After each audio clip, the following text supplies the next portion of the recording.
Today we'll be making shawarma. Shawarma is originally a Levantine dish, but every Middle Eastern country adopted the dish and started adding their own twists and spices on it. You can make shawarma using beef or chicken, but you need a special stand to cook the shawarma on, just like the ones that you see at the restaurants. But since not everybody has a shawarma stand, there is a way for you to cook it and enjoy it at home. Today I'll be sharing with you the Egyptian version of the beef shawarma with my own twist to it. If you enjoy cooking and like this video, I would appreciate if you give this video a thumbs up, share it with your friends, comment with any suggestions or questions that you have, and don't forget to subscribe so you don't miss any future uploads. So let's see together how we can make the Egyptian beef shawarma with my own twist to it. One of the things that I like about this recipe is that you don't have to use an expensive cut of meat to have a good shawarma. Here I'm using 3 pounds of chuck steak. If you want to remove most of the fat, you can do so, but just leave a couple pieces behind for taste. We need to cut the meat into very thin strips.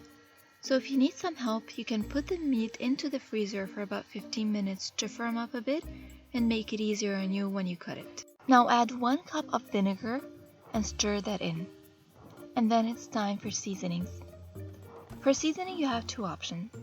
The more traditional option, which is using salt, black pepper, allspice, and 7 spice. And I'll leave all the information in the description box below in case if you don't know what are those spices. The second option is more of a discovery.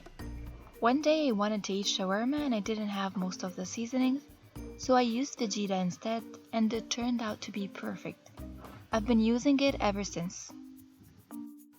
So I add about 4 tablespoons of vegeta and a teaspoon of black pepper.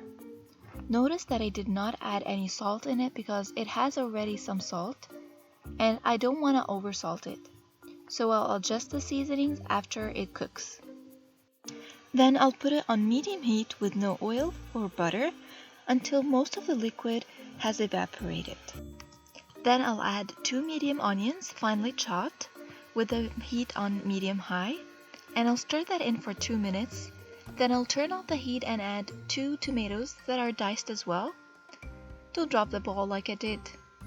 I'll stir that in while the heat is off, and then add 1 bunch of parsley finely chopped. I'll stir that in as well and leave it for 2 minutes. Now we're ready to make the shawarma wraps. Traditionally we use flatbread, but since I don't have access to flatbread, I use an alternative, which is the flour tortillas. I'll add some garlic sauce on it, which I'll share the recipe for the garlic sauce with you guys very soon. And then I'll just wrap it like a regular burrito. I'll have ready in a pan a couple of tablespoons of butter melting, and then I'll put the wraps in the pan for a minute or so, or until it has some color on all sizes. And then it's ready for you to enjoy. Bon appetit, or like we say in Egypt, صحة وعافية.